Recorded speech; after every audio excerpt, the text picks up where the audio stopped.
પહેલા જ શ્લોકમાં રૂકમિણીજી કહી દે છે કે હે શ્રી કૃષ્ણ, હે દ્વારકાધીશ, મને તમારા પ્રત્યે પ્રેમ છે. શ્રુત્વા ગુણાન, મને તમારી પ્રત્યે પ્રેમ છે. શ્રુત્વા ગુણાન ભુવન સુંદર શૃણવતામ તે. રૂકમણી પત્રનો 7 શ્લોકોમાંનો પહેલો. કહેવાય છે કે વિશ્વમાં સૌથી પહેલો લવ લેટર કોઈ હોય, દુનિયાનો સૌથી પહેલા પ્રેમ પત્ર કોઈ હોય તો આ ભાગવતજીના 10મ સ્કંદના 52મા અધ્યાયમાં રહેલો રૂકમિણીજીએ શ્રી કૃષ્ણને લખેલો આ પ્રેમ પત્ર વિશ્વનો સૌથી પહેલો પ્રેમ પત્ર છે.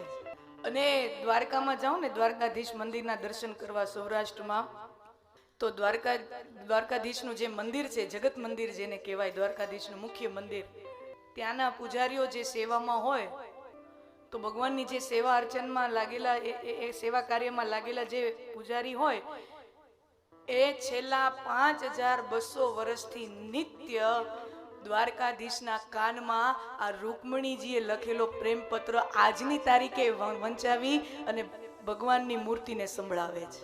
આજની તારીખે એ પ્રથા ચાલુ છે કે દ્વારકાધીશને ત્યાંના જે સેવા કાર્યમાં હોય એ પૂજારીઓ આ પ્રેમ પત્ર વાંચીને સંભળાવે છે.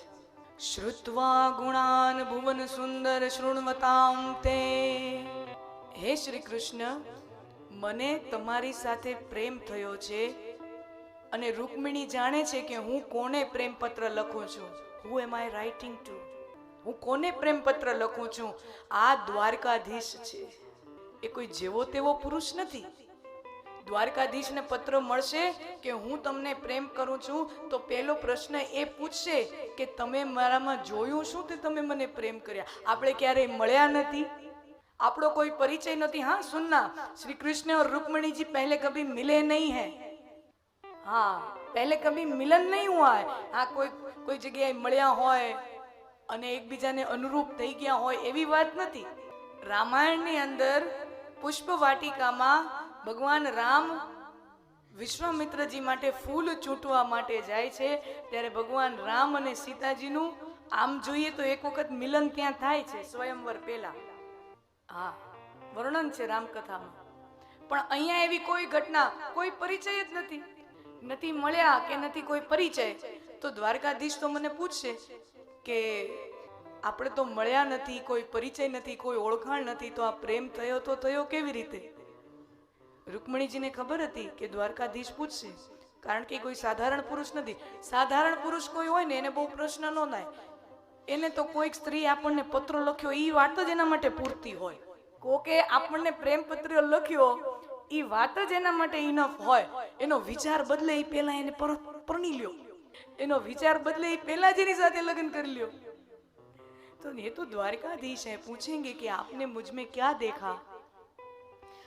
और तब रुक्मिणी जी वर्णन करती हैं कि श्रुत्वा, મને તમારી સાથે પ્રેમ થયો, પણ કેવી રીતે થયો? શ્રુત્વા, સાંભળીને. શું સાંભળીને? શ્રુત્વા ગુણા, તમારા ગુણો સાંભળીને મને તમારી પ્રત્યે પ્રેમ થયો છે. હજી જોયાય નથી હો શ્રી કૃષ્ણ કેવા દેખાય છે, કેવું રૂપ છે, એ હજી જોયાય નથી. ખાલી ગુણોનું વર્ણન ગઈકાલે કથામાં આપણે જોયું કે 16 વર્ષના રૂકમણીજી હોય છે ત્યારે પિતાના રાજ દરબારમાં બેસવાનું ચાલુ કરે છે. રાજવહીવટનો જે કામકાજ થતું હોય એ પોતાના ભાઈઓ અને પોતાના પિતાની સાથે બેસી અને બધું નિરીક્ષણ કરે. અને એમાં આજુબાજુના રાજ્યોમાંથી, પ્રદેશોમાંથી કોઈ રાજા આવે, રાજકુમાર આવે, રાજદૂત આવે અને બધી રાજનીતિની ચર્ચાઓ થાય, રાજકારણની ચર્ચાઓ બધી થતી હોય. તો એક ચર્ચા અવશ્ય થાય અને એ થાય શ્રી કૃષ્ણની. કારણ કે ઈ સમયે આર્યવર્ત ઉપર, આર્યવર્તના રાજકારણમાં, આર્યવર્તની રાજનીતિમાં શ્રી કૃષ્ણનું બહુ મોટું પ્રભુત્વ થઈ ગયું હતું. આર્યવર્તની રાજકારણમાં, આર્યવર્તની રાજનીતિમાં શ્રી કૃષ્ણ એક પ્રભાવી નેતા તરીકે ઉપસી આવ્યા હતા, ખૂબ યુવાન ઉંમરમાં. તો બધા લોકો એના ગુણોના વર્ણન કરે કે કેવી રીતે દ્વારકા વસાવી લીધી એકલે હાથે, કેવી દ્વારકાની અંદર પ્રજાતંત્ર લોકશાહી વાળી સિસ્ટમ લગાવી છે. આપણે દ્વારકાધીશ કહીએ છીએ બરાબર, પણ દ્વારકાધીશ શ્રી કૃષ્ણ દ્વારિકાના રાજા નહોતા. ભગવાન રામ અયોધ્યાના રાજા ભલે હતા, દ્વારકાધીશ દ્વારકાના રાજા નહોતા. દ્વારકામાં ગણતંત્ર હતું, પ્રજાતંત્ર હતું. આપણે જેને રિપબ્લિક સ્ટેટ તરીકે ઓળખીએ છીએ, પ્રજાતંત્ર રિપબ્લિક સ્ટેટ, યાદવોનું જે રાજ્ય હતું એ ગણતંત્રના પાયા ઉપર આધારિત હતું, લોકશાહી ઉપર. દ્વારકાધીશ પણ દ્વારકાનો રાજા નહીં.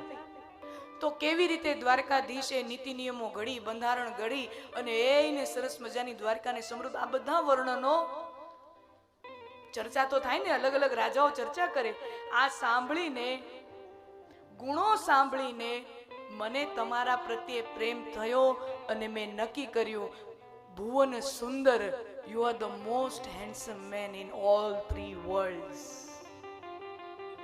મેં નક્કી કરી લીધું કે તમારાથી શ્રેષ્ઠ બીજું કોઈ નથી.